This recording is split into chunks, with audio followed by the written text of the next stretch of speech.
masuk ke radio ini nggak pernah diputar. Ujung-ujung apa ya, padahal kita yakin dengan materi yang kita punya, apa ditolak terus ya. Di situ setelah kompilasi itu tuh si vokalisnya malah mundurkan diri. keluar. Kita pulang dulu lah, benahin hidup. Nah tadi benahin hidup, habis itu baru kita hidupkan band kita lagi.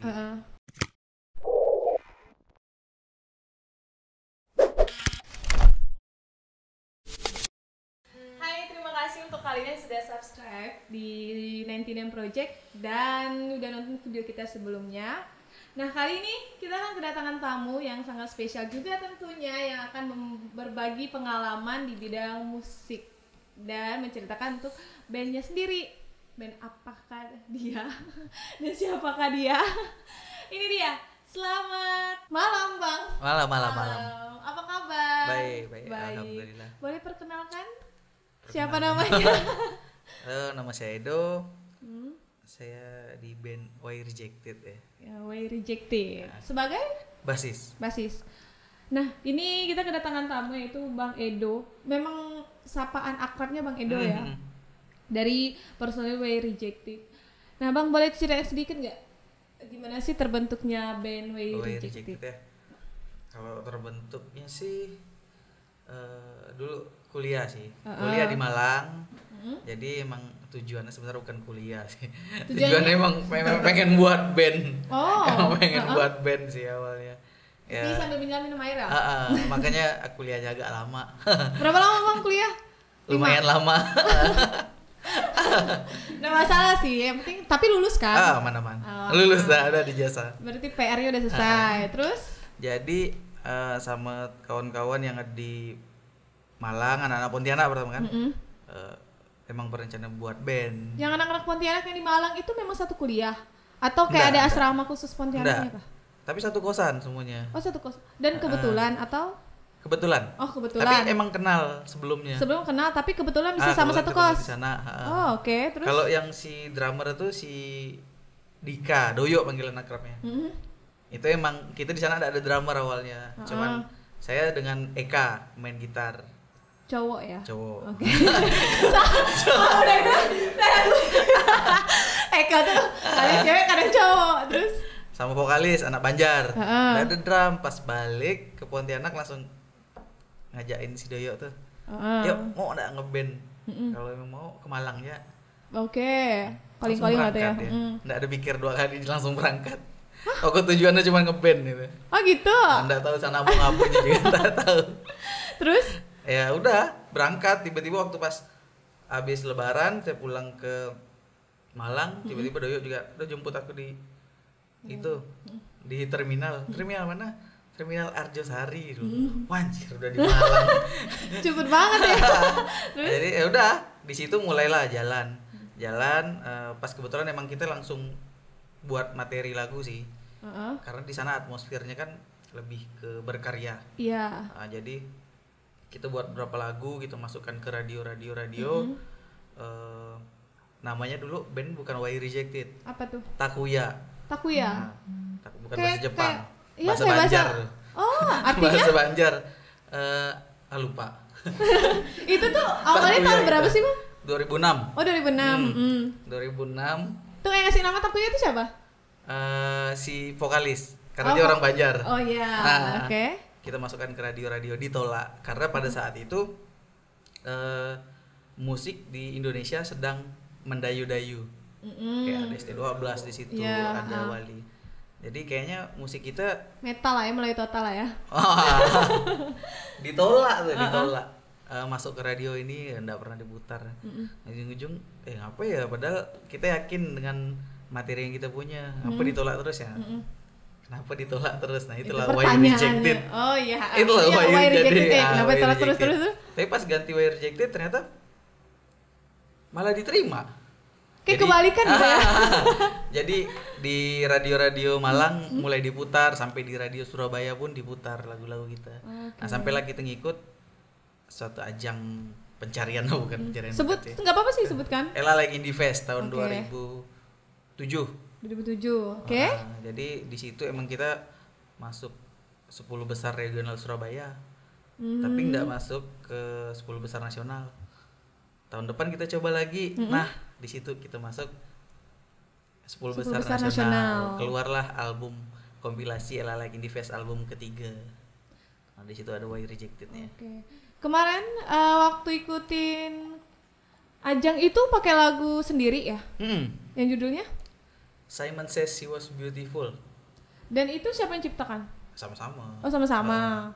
Jadi karena lagu itu juga pernah diikuti yang pertama juga kah? Atau yang pertama yang pertama kan masuk ke zona yang itu kan? Nah, itu lagu yang Man with Overcrowded Mind gitu. Oh, beda. Jadi dua kali ikut, dua kali beda lagunya ya. Oke, terus setelah itu kan udah ini nih masuk 10 besar, masuk komplikasi. Kompilasi. Oh iya. Komplikasi kan itu sangat. Ya, kompilasi, sorry. Kompilasi ya. Nah, setelah itu tuh masih berlanjut bandnya? Masih. Kita ya benar-benar kita di Malang ya. ngikut skena indie sana sih. Ya kita jadi opening, kadang pun ada gigs yang indie banget gitu, kita ikut di sana. Ya sampailah sering diundang ke pensi kayak pensi di Surabaya, kita juga sering diundang, di Malang sendiri pun. Nah, berapa biaya manggung di Malang? Di Malang. Kok di Malang? Ya, kalau aku bilang sih lebih dihargai sih. Oh ya? Karena di Malang itu pada tahun segitu. Tahun 2006, 2007. Mungkin waktu pas lagi keliling-kelilingnya itu sekitar tahun 2007-2008 lah. Besar Mbak bayar. Kisaran antara pokok biasanya kita bawa 3 lagu, 4 lagu. 1 lagu tuh biasa dihargai 1 juta. Oh, lumayan juga ya. Di Malang. Di Malang, walaupun ya enggak semua sih, kayak acara-acara sekolah ya tetap di bawah itu. Oh ya, tarifnya beda ya. Terus setelah itu balik lagi kah? Kan abang kan kuliah di sana, selesai kan karena lama. Abang lulusan berapa dulu? 2009. 2005 masuknya. Lumayan lah bang. Kan dari 2007, 2008, 2009 tuh masih ikut panggung ke panggung di Malang. Iya. Habis itu balik lagi ke Pontianak. Atau gimana? Atau ke Jakarta dulu atau gimana? Enggak. Di Malang itu kita sempat gabung waktu pas rilis kompilasi Ella Like Indie Fest tuh. Nah, kita kan gabung dengan sempat gabung dengan manajemen mereka kan. Di situ setelah kompilasi itu tuh si vokalisnya malah mundurkan diri. Karena kita ngarahnya kemarin tuh emang pengen full album kan. Tapi si vokalis kayaknya pas kemarin udah mau nikah juga. Jadi keluar. Jadi disitulah mulai bongkar pasang personilnya di situ mulainya. Dia keluar karena alasan apa bang? Biasa kan ada dengar-dengar nih dari pihak manajemennya nggak bolehin personilnya udah nikah. Enggak. Yang lain. Kebalikannya malah. Kalau kita sih enggak ada masalah lah mau nikah belum kan. Tapi si calon pasangannya Mas Odi itu vokalis Mas Odi yang enggak boleh. Apakah takut dengan image yang anak band kan biasanya tuh playboy gitu. Apakah itu ya? Anda tahu juga sih. Jadi masih belum itu tahu. Itu dapur dia lah. Terus Mas Odi ya? Mas Odi keluar. Terus di Malang sempat beberapa kali manggung itu pakai edisional. Sampai aku rasa mentok sih kemarin. Kita mentok di buat lagu pun udah jarang gara-gara vokalisnya bukan vokalis tetap gitu, susah kan. Jadi aku sama Dika, pas kebetulan Dika tuh orang Pontianak. Dika orang Pontianak, Doyo tuh drummer kan, memutuskan untuk pulang ke Pontianak sih. Tapi kemarin pun si Eka pun belum selesai kuliahnya. Kebetulan saya sama Doyo dulu yang pulang. Emang komitmen awal sih kita pulang dulu lah, benahin hidup. Nah tadi benahin hidup, habis itu baru kita hidupkan band gitu lagi. Ya kita udah settle dulu nih, udah bisa hidup, udah bisa makan gampang lah. Kalau ngarapkan dari band kan susah. Iya memang. Jadi pulang sama Doya ke Pontianak, mulai comot-comot cari-cari personil. Nah di Pontianak dapatlah, awalnya tuh ada Gilang. Gilang tuh main gitar. Habis itu ada Theo tuh dulu, sekarang yang main gitar, tapi dulu dia synthesizer. Habis itu ada vokalis awalnya tuh Gusti Enda. Oh berarti vokalis awalnya Gusti Enda, ditambah dengan beberapa personil tadi. Terus? Udah lama kemudian di Gusti Enda tuh bertahan berapa lama Gusti Enda? Lumayan lah, sekitar setahunan sampai 2 tahunan gitulah. Di Enda pun kita sempat mengeluarkan single yang Luna itu. Nah itu ada campur tangan Enda juga di lagu itu. Ngerasa setelah jalan kan, ngerasa apa ya? Ngerasa sedikit nggak cocok sama Gusti Enda. Untuk kedepannya, karena kan mikir nih, kedepannya kita harus kayak gini nih. Ternyata kalau Enda yang nyanyi nggak masuk nih. Apa ganti aliran kah? Enggak. Arah musik sih. Arah musiknya. Musik sih. Kan kita sering explore kan. Ini kalau musik kayak gini nih, kalau nyanyinya kayak gini nih enak kayak ini. Ternyata kita coba di Enda pun nggak bisa gitu kan. Nah, ternyata setelah itu masuklah Gali. Bang Gali. Gali. Dan Gali pun cukup lama sih bertahan di WR. Mungkin karena nggak tahu lah sih alasan tepatnya gimana. Cuman kalau dari Gali karena dia lebih milih keluarga, menghidupi keluarga dulu, jadi dia nggak bisa konsen di WR. Kan juga di ulik-ulik juga WR itu sempat naik itu karena waktu vokalisnya Bang Gali dengan dengan lagu yang Why featuring Aki Alexa, itu kan juga ada masuk juga di beberapa radio tuh. Terus kenapa sih bisa jadi vokalisnya Bang Gali? Tapi setelah lagu itu naik gitu, pas lagu itu tuh naik tuh vokalisnya Bang Gali tuh kenapa sih? Atau enggak pas Gusti Endah gitu? Apakah karena di balik maksudnya apakah karena Bang Galinya gitu? Bang Galinya atau apanya gitu? Kalau menurut aku sendiri yang ada di band sih, sebelum Galih masuk pun udah di atas sih, maksudnya bukan di atas gimana, kita udah ada di permukaan. Kayak mungkin kalau di Pontianak emang kita baru pulang kemarin tapi kayak di Malang, di Surabaya kita juga udah sering diundang pensi gitu kan. Kenapa waktu pas Galih lebih dibilang agak sedikit lebih naik lah dibanding Enda ya, karena waktu pas di Enda emang kita nggak ada ngeluarkan single. Gitu. Dan Luna pun sendiri rilisnya malah pas di Galih. Padahal itu dirancang pas Gusti Enda. Karena Enda juga yang ciptain lagu itu, ikut terlibat di lagu itu. Terus gimana ceritanya bisa featuring dengan Aki Alexa? Nah kalau itu kita ikut meet the labels.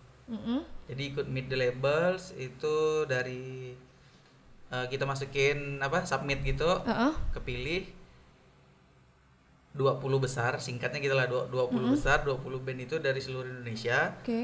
Finalnya di Semarang. Di Semarang langsung berhadapan dengan beberapa label yang ada di situ. Labelnya apa tuh? Ada Sony, ada Warner enggak ada, Sony, Seven Music, The Majors, Universal, RPM. Pokoknya ada 7 lah kalau nggak salah. Label-label besar lah ya. Label besar. Dan kita main, ya awal main sih, sebelum main sih kelihatan dari kampung nih. Karena emang apa ya, kalau sehari-hari kita ndak berdandan kayak di panggung. Nah, di sana juga gitu. Sehari-hari ya udah gitu lah, pendek, sudah jepit. Jadi aura artis ada. Ndak terlalu diperhitungkan sih. Tapi begitu pas kita dikasih panggung, itu kita ndak buang kesempatan itu. Setelah main baru tahu dia siapa gitu. Gitu. Keluar taringnya. baru dia terabang-abang kan. Habis main baru dia terabang-abang, Bang. Ya setelah. Terus? Nah ternyata si label pun kita dipilih sama label Seven. Oke. Kenapa nggak Universal? Apa? Kenapa nggak Universal Studio? Oh enggak. Karena yang milih kita label. Oh label. Jadi label itu label yang milih. Jadi si Universal milih mana. Oh iya, oke. Kita dipilih Seven Music, dan kebetulan di Seven Music itu ada Alexa di situ. Pas juga Alexa itu lagi ini ya, lagi ada masalah kayaknya ya. Dengar-dengar sih waktu saat itu tuh band Alexa itu lagi ada masalah gitu. Oh ini dari mana? Enggak. Jadinya enggak sih, jadi kan Aki kan saat itu kalau nggak salah ya, dengar tuh pas ada acara itu kan lagi heboh tuh Aki Alexa tuh. Jadi untuk nyanyi solo sendiri, apakah nyanyi solo jadi melibat gabung sama We Rejected? Enggak. Kalau itu mungkin lebih ke project kelanjutan acara sih. Jadi pada saat di mid labels itu pemenangnya itu wajib featuring dengan artis yang ada di label itu. Itu emang dipilihkan sama label. Oh artisnya itu dipilihkan lah ya, bukan kita pilih sendiri. Bukan. Terus? Ya jadilah tuh single Why itu yang ciptakan? Maksudnya? Yang ciptakan lagu itu tuh siapa? Why Rejected. Oh, semuanya. Oh semuanya, bukan si ini bukan si itu. Nah, lebih ke kalau kita sih ciptakan lagu lebih keroyokan sih. Nggak ada satu lagu punya siapa habis itu enggak. Kalau Why Rejected itu lebih ke keroyokan kalau ciptakan lagu. Semuanya terlibat, mau dari itu lirik, mau dari itu musik. Semuanya bebas ngasihkan ide dan itu ya ditampung. Waktu di Prodi Radio itu kan saya pernah bawain acara ya, memang lagu-lagu terbaru yang masuk ke radio termasuk We Rejected. Jadi ada press list-nya. Nah disitulah saya kaget, kok kayaknya ini orang Pontianak gitu kan. Kok bisa gabung sama Alexa, itu sebenarnya saya pertanyakan juga kan. Jadi setelah itu tuh di chart, masuk chart 20 itu kayak lagu band Pontianak yang masuk tiga besar chart di saat itu. Kok hebat juga gitu kan. Oh ternyata Chart apa tuh Mbak? Volare ke? Beda Primadona. Oh Primadona. Satu gedung kan. Oh jadi ternyata juga. Tapi dia juga kayaknya masuk di chart dia Volare juga. Itu yang apa, Indonesia 10 kan? Indonesia 10. Itu kalau nggak salah 3 minggu ya di peringkat 1. Iya, itu kan hebat lah. Nggak kaleng-kaleng lah ya. Terus juga ada saya pertanyakan juga nih Bang. Betul. Mengenai video klip. Yang mana? Take Me Now. Itu kenapa sih milih konsepnya kayak gitu? Apa ya? Masih saya pertanyakan. Mau jawaban jujur ke? Mau jawaban. Apakah itu pribadi? Maksudnya ada yang pernah ngalamin gitu?